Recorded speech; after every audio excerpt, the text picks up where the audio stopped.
We got in late the night before and then had to drive all the way into Reykjavík, so we started the morning of our first real day with a walk down to the water to check out the Sun Voyager sculpture, as did just about all the other tourists in Iceland. It was a real community event.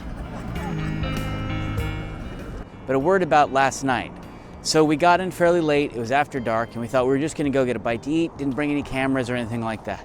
As we were walking to the restaurant that my boss recommended, we saw the most incredible display of northern lights visible from the city, which we didn't think was gonna be possible at all.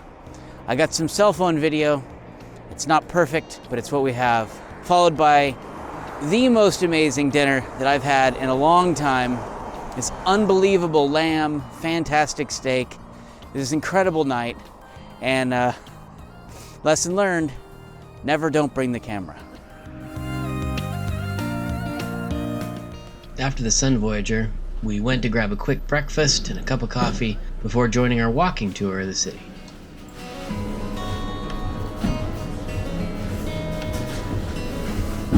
That's good.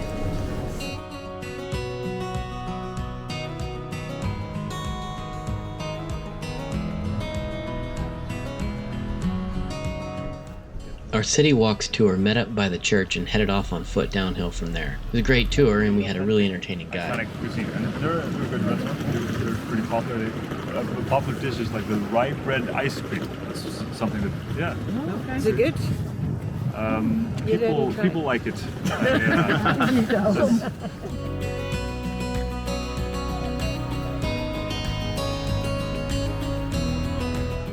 This little lake is by Reykjavík City Hall and is really popular with all these birds that we figured should have migrated somewhere by now. Art outside of the City Hall is fitting. This is one of those. This sculpture is called the Unknown Bureaucrat. Inside City Hall, they are open for business and reviewing proposals. Unbelievably exciting. Our tour culminated with an Icelandic hot dog, which are in fact super delicious. They're mostly made out of lamb and they're really Rice, flavorful. mayo, mustard, and ketchup. Are you like an influencer or something? No. That's so pink. Thank you. That's good. We found a bookstore after the tour, but with only a little more than 350,000 native speakers, I felt like it was very unlikely I was going to find a Tintin in Icelandic. Until I did.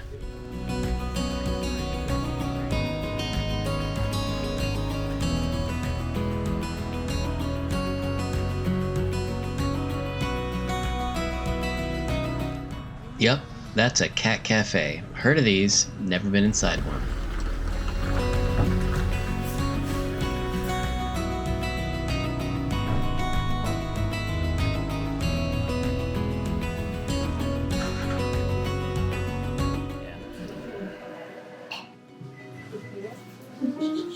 That's good.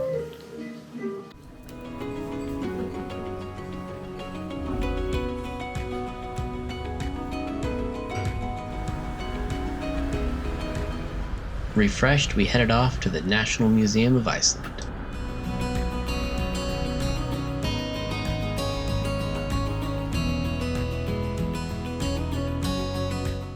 The museum's pretty small, but it's got a good display of some artifacts illustrating the history of Iceland and the people that lived there.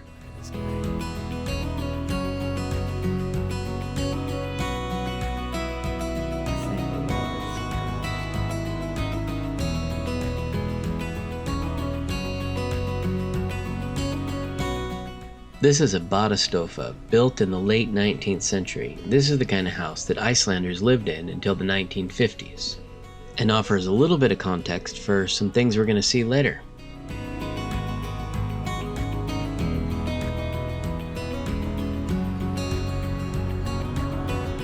We filmed this in November, and it gets dark pretty early this time of year.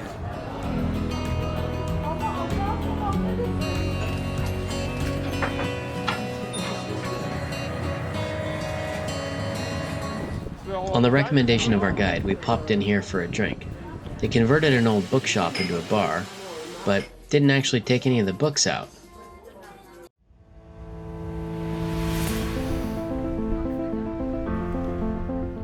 On day 3, we hit the road at the crack of dawn, which is 9 a.m.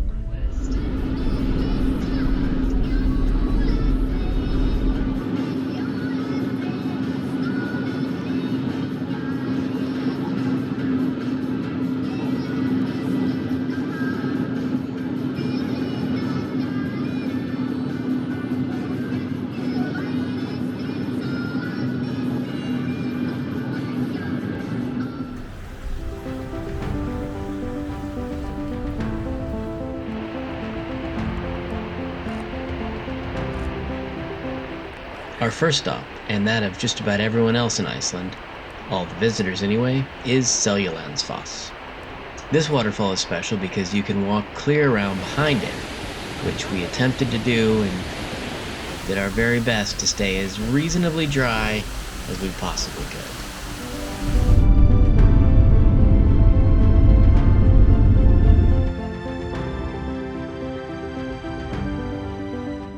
Our next stop is another waterfall, Skógafoss.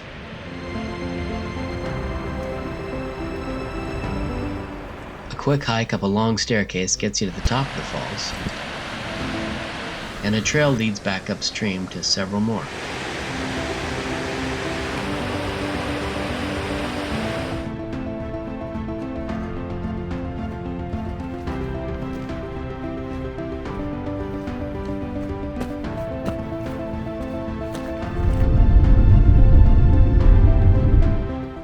The sand on this beach is as black as carbon.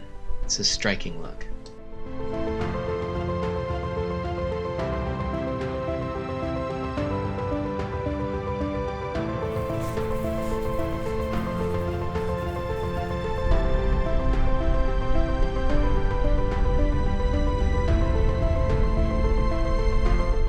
Many Icelanders believe in elves, and I can kind of get that. Doesn't this look like the kind of place elves would live? It was a big day of driving. We probably covered 250 miles or so, and the speed limit's pretty low in Iceland. This is the Guest House Gerdi. Nice warm respite from the road. And a hot tasty dinner. Not much more you could ask for.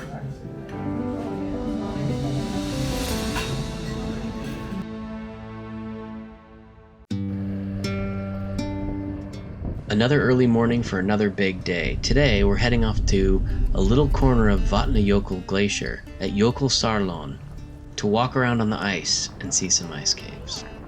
We'll take this heavily customized four-wheel drive out to the glacier.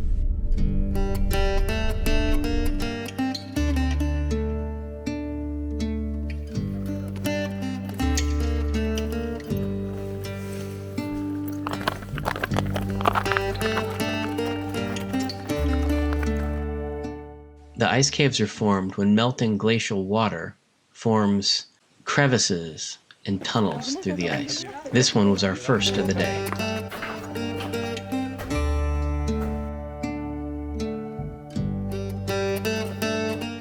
And this one was the largest. It's an otherworldly experience inside the ice.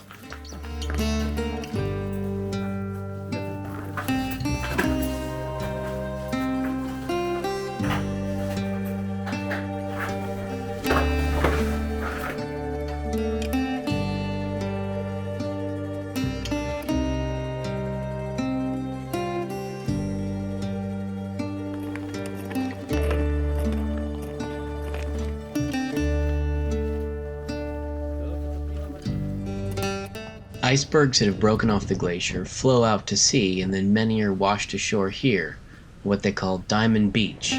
I have never seen anything like it.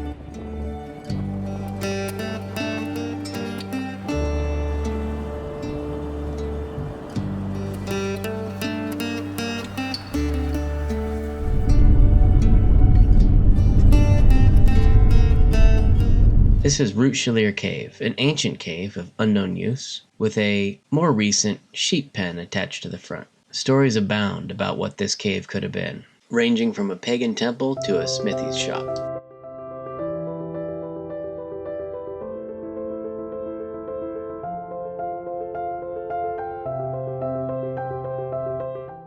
Just down the road and surrounding this unique freestanding rock are a few additional, also ancient stone structures, potentially habitation, potentially stockhouses, and according to some stories, potentially occupied by elves.